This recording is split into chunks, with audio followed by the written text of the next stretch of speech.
السلام علیکم دوستو۔ کسی نے پھول سے پوچھا تم ہر کسی کو خوشبو دیتے ہو، آج تک تمہیں کیا ملا؟ پھول نے مسکرا کر جواب دیا، لینا دینا کاروبار ہے، جو دے کر کچھ نہ لے وہی سچا پیار ہے۔ ضروری نہیں کہ کچھ غلط کرنے سے دکھ ملے، حد سے زیادہ اچھا ہونے کی بھی قیمت چکانی پڑتی ہے۔ حضرت علی نے فرمایا، جب تم کسی کو اکیلا دیکھو تو سمجھ جاؤ کہ وہ ایک سچا انسان ہے، کیونکہ بھیڑ ہمیشہ منافع کے ساتھ ہوتی ہے۔ غرور کس چیز پر؟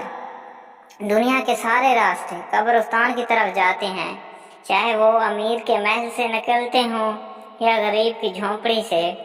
اگر تم سے کوئی کچھ مانگے تو ہنس کے دے دیا کرو اور شکر ادا کرو۔ اللہ نے تمہیں دینے والا پیدا کیا ہے، مانگنے والا نہیں۔ دولت اتنی کمائیں کہ جب آپ بیمار ہوں تو آپ کے بچے ڈاکٹر کو لائیں، وکیل کو نہیں۔